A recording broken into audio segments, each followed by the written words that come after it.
नमस्कार दोस्तों, इस वीडियो लेक्चर में हम डिस्कस करेंगे राजस्थान जियोग्राफी का एक टॉपिक है। तो राजस्थान में अपवा तंत्र है उसके बारे में।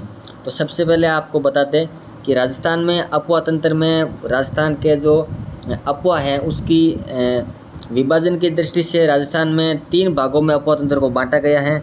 जिसमें आपका पहला भाग आता है वो है आपका आंतरिक अपवा का तंत्र। इसके अगर एरिया की बात करें तो ये एरिया आपका लगभग आता है राजस्थान का 60% एरिया जिसके अंदर आंतरिक अपवा तंत्र आता है, जिसमें आपके राजस्थान का 60% का भाग आता है। ये आप देख सकते हो, ये जो एरिया है इसे आंतरिक अपवा तंत्र का एरिया बोलते हैं। जिसमें आपके कुछ नदियाँ होती है, प्रमुख नदियाँ जैसे घग्गर नदी है, इसके अलावा कांतली नदी है, इसके अलावा आपकी जो रूपनगढ़ नदी है, मेंथा नदी है, मेडा नदी है, ये सब नदियाँ आती हैं। इसके बाद में आगे हम बात करें तो दूसरा अपवा तंत्र आता है जो बंगाल की खाड़ी का अपवा तंत्र है, जिसमें प्रमुख चंबल नदी होती हैं, ये सब नदियाँ होती हैं। तो अगर हम बात करें बंगाल की खाड़ी का अपवा तंत्र, तो ये आपका भाग आता है यहाँ का भाग। इस भाग में बंगाल का जो अपवा तंत्र है वो यहाँ पर भाग आता है। इस भाग में बंगाल के अपवा तंत्र की जो प्रमुख नदियाँ हैं वो यहाँ पर बहती हैं। इसका जो भाग होता है वो आपका 23% टोटल भाग होता है। पूरे राजस्थान का 23% भाग में बंगाल की खाड़ी का अपवा तंत्र होता है। फिर आपका सबसे लास्ट का भाग होता है वो होता है आपका अरब सागरीय अपवा तंत्र। अरब सागरीय अपवा तंत्र की बात करें तो ये आपका भाग होता है, ये राजस्थान का 17% भाग होता है। जिसमें इस भाग की जो प्रमुख नदियाँ होती हैं वो यहाँ पर राजस्थान में अपवा तंत्र में बहती हैं।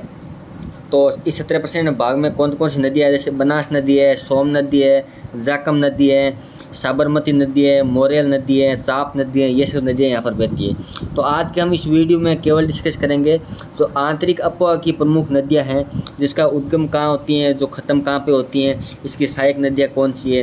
तो इस वीडियो में हम डिस्कस करेंगे आंतरिक अपवा तंत्र की नदियों के बारे में। तो सबसे पहले आपको बता दें कि आंतरिक अपवा तंत्र की नदियों में सबसे आपकी पहली नदी है, उस नदी का नाम है घग्गर नदी। ये आपकी घग्गर नदी है।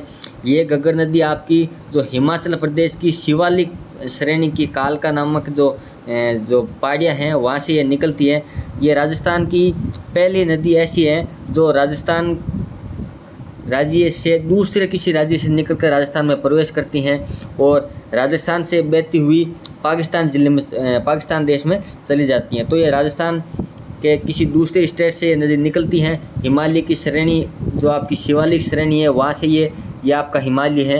हिमालय की शिवालिक श्रेणी से निकलकर जो आपके राजस्थान में हनुमानगढ़ जिला है, यहाँ पर आपका ये आपका गंगानगर और ये आपका हनुमानगढ़। तो हनुमानगढ़ के ये आपकी जो टिब्बी तहसील है, इससे यहाँ पर राजस्थान में प्रवेश करती है और राजस्थान में आपके जो हनुमानगढ़ से चलती हुई ये चली जाती हैं, गंगानगर से होकर ये पाकिस्तान तक जाती हैं।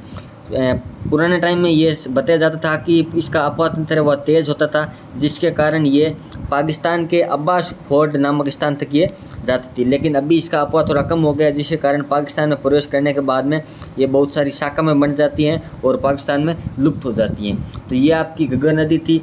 इस घग्गर नदी को ऐसे कुछ अन्य नाम है, जैसे इस नदी को दृश नदी, नट नदी या फिर मर्त नदी के भी नाम से जाना जाता है। वैदिक काल में ऐसा माना जाता है कि सरस्वती नदी के पैरों में ये नदी घग्गर नदी बहती थी।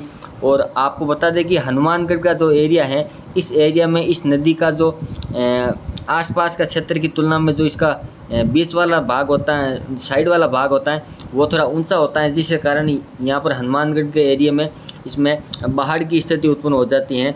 इसके अलावा आगे हम और इसके कुछ व्यू के बारे में बात करें तो राजस्थान में इसके किनारे होते हैं, इसके पार्ट होते हैं, उसको यहाँ पर नाली बोला जाता है। और आपका जो पाकिस्तान होता है, पाकिस्तान में इसके जो किनारे हैं या पार्ट है उसको यहाँ पर हकरा बोला जाता है। आगे हम बात करें तो ये एकमात्र ऐसी नदी है जो हिमालय से निकलती हैं और राजस्थान में प्रवेश होती हुई पाकिस्तान में चली जाती हैं।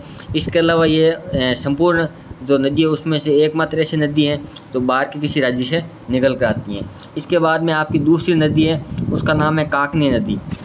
काकनी नदी आपकी जैसलमेर जो ज़िले हैं वहाँ की नदी है। जैसलमेर के ये आपको जैसलमेर के बता दें कि ये कोठारी गांव से निकलती है। जैसलमेर का कोई कोठारी गांव है, यहाँ से निकलती है और यहाँ से निकलकर जैसलमेर के ही बुझ झील है उसमें ये प्रवेश होकर यहाँ पर समाप्त हो जाती है। ये आपकी काकनी नदी है। उसके बाद में आगे हम बात करें तो बाद में आपके अजमेर का ये रूपनगढ़ एरिया है। इस रूपनगढ़ एरिया में एक नदी है जिसका नाम है रूपनगढ़ नदी। ये आपकी रूपनगढ़ नदी है, ये आपकी अजमेर के जो इस्लामाबाद है वहाँ से निकलती है। और इस्लामाबाद से निकलने के बाद में ये आपकी जो सांबर झील है, आपको बताएं कि सांबर झील ये आपकी इस्लामाबाद से निकलती है। और इस्लामाबाद से निकलने के बाद में नागौर, अजमेर और जयपुर इन तीनों के किनारे सीमा पर यहाँ पर सांबर झील है, तो ये सांबर झील में यहाँ पर गिर जाती हैं। नेक्स्ट आगे हम बात करें तो आगे आपकी नदी है मेंथा नदी। मेंथा नदी या इसका दूसरा नाम है मेडा नदी। तो ये नदी आपकी ये हो गई मेंथा नदी। आप यहाँ पर देख सकते हो ये आपकी मेंथा नदी। ये नदी होती है, ये जयपुर के मनोहरपुर की पहाड़ी से निकलती है। ये आपका जयपुर वाला भाग है, इसकी मनोहरपुरी पहाड़ी से निकलकर ये भी आपकी सांबर में यहाँ पर गिर जाती हैं। फिर हम नेक्स्ट बात करें कांतली नदी। कांतली नदी आपकी जो सीकर में खंडेला है, खंडेला की पहाड़ी से ये कांतली नदी निकलती हैं। और यहाँ से कांतली नदी ये खंडेला से निकलती है। यहाँ से निकलती हुई ये नदी सीकर के बाद में झुंझुनू और झुंझुनू से प्रभावित होती हुई चूरू में जाकर ये नदी विलुप्त हो जाती हैं। उसके बाद में आगे नदियों की बात करें आंतरिक अफवाह तंत्र की, तो एक नदी है आपकी साबी नदी, साबी या साहिबी नदी। तो ये आपकी साबी नदी देखो, ये भी जयपुर की एक नदी है। जयपुर के आपके जो सेवर की पहाड़ियाँ हैं, जयपुर में एक सेवर की पहाड़ियाँ से ये नदी निकलती है।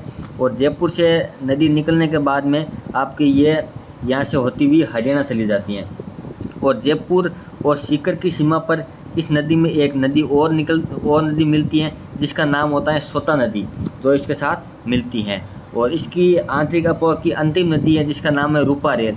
ये रूपा रेल नदी है, ये आपकी अजमेर से निकलती हैं। अजमेर की जो थाना गाजी तहसील है वहाँ से निकलती हैं। और वहाँ से निकलने के बाद में ये भरतपुर ज़िले में जाकर यहाँ पर लुप्त हो जाती हैं। तो एक आंतरिक अफवाह की ये प्रमुख नदियाँ हो गई जिसमें हमने पढ़ी हैं घग्गर नदी, कांकरी नदी, रूपनगढ़ नदी, मंथा नदी, मेडा नदी, कांतली नदी, साबी, साहिबी और रूपा रेल। ये आंतरिक प्रवाह की नदियाँ समाप्त हो जाती हैं। अगले वीडियो में हम बंगाल की खाड़ी का अफवाह तंत्र और अरब सागरीय अफवाह तंत्र के बाद में डिस्कस करेंगे। Thanks for listening my video carefully. अगर आपको वीडियो अच्छा लगे तो लाइक करो, चैनल को सब्सक्राइब करो। धन्यवाद।